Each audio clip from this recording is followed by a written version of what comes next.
Her message came at 11:47 p.m. A picture first. Dark club, strobe lights slicing through bodies, and her, smiling, pressed shoulder to shoulder with the man she liked to call her work husband. No caption, just a heart emoji. Funny how something that simple can split a person wide open. I stared at the screen while the room around me held its breath. The refrigerator hummed behind me. A car rolled past outside.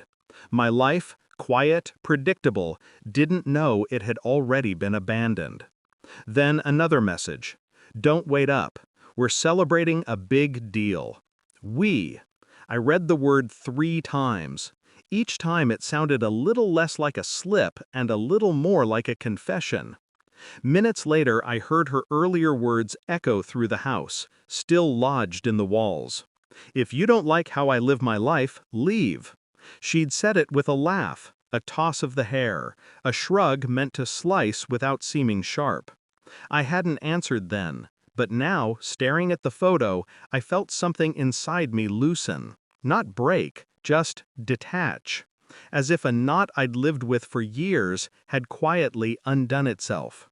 A strange calm spread through me, cold, steady, absolute. I put the phone down, opened the closet, and started folding my life into boxes. She wouldn't be home for hours, plenty of time. People think betrayal screams when it enters a room. It doesn't. It whispers, leaves crumbs.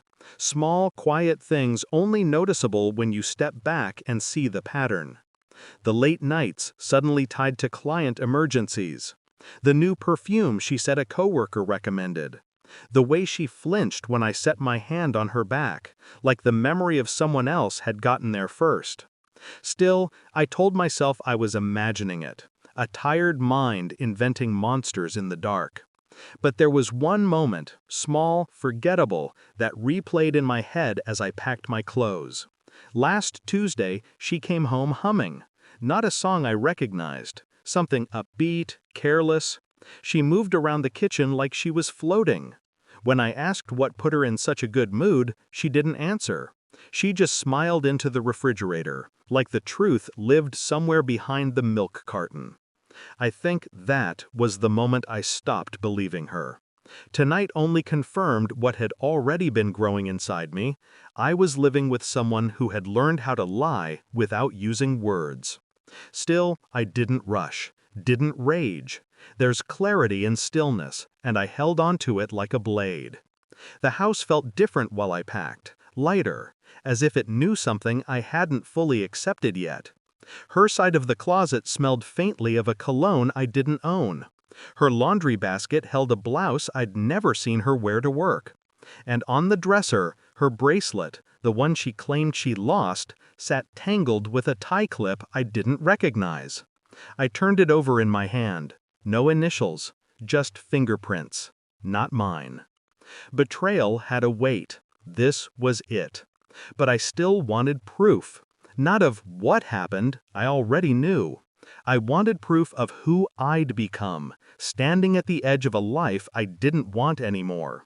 I didn't confront her, not yet. Confrontation is for people who want to salvage something. I wanted clarity. Her phone records were easy. She'd logged into the family account on my laptop months ago. I never logged out. She never checked. There it was. Repeated calls to a number saved under a woman's name. Too frequent, too late, too careful. I checked the social media profiles tied to that number. Blank, private. That kind of privacy isn't accidental. Next, I checked the credit card statements. 2 dinners at places she claimed she didn't like. A hotel charge from a night she told me she stayed late at work. Each detail clicked into place like teeth on a gear, turning, grinding, pulling me forward. I didn't feel anger. Anger requires attachment. I felt something cleaner, sharper, a kind of emotional precision. I opened the storage closet and pulled out the old suitcase she hated, the one she said made me look like someone who never evolved. I set it on the bed, started filling it deliberately. Every folded shirt felt like a decision. Every closed zipper, a severance. Her laugh echoed in my mind, her dismissal, her freedom at my expense. Still, I didn't rush.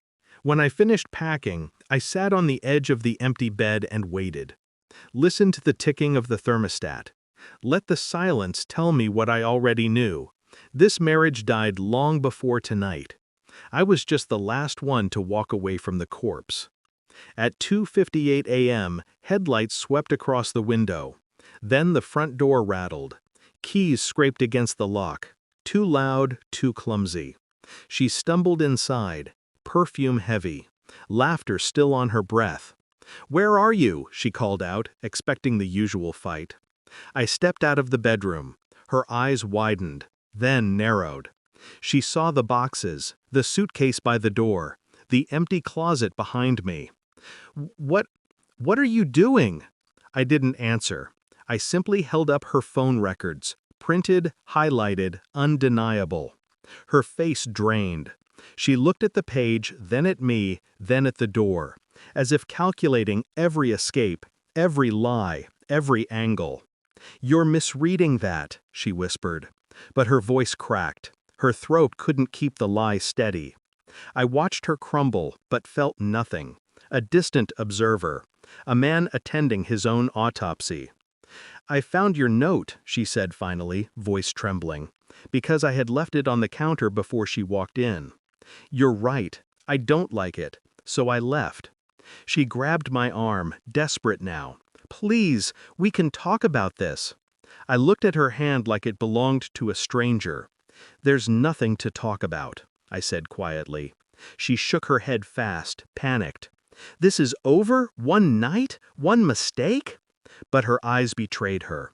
This wasn't about one night.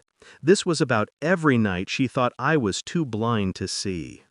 I moved past her, picked up my suitcase, and opened the front door. She followed me, barefoot, mascara streaking. "Don't do this! Please, don't leave!" I paused in the doorway. Not for her. For myself. To mark the moment I stepped out of a life that had already ended. I didn't look back when I said it. You told me to leave. I listened. And for the first time in years, her silence wasn't power. It was punishment. I walked to the car. The night air felt colder than I expected, but sharper too. Cleansing. She stayed on the porch, small and shaking, waiting for the version of me who used to bend. He wasn't coming. As I pulled out of the driveway, the house didn't look like a home anymore. Just a structure full of echoes and expired vows. People say betrayal changes you. They're right.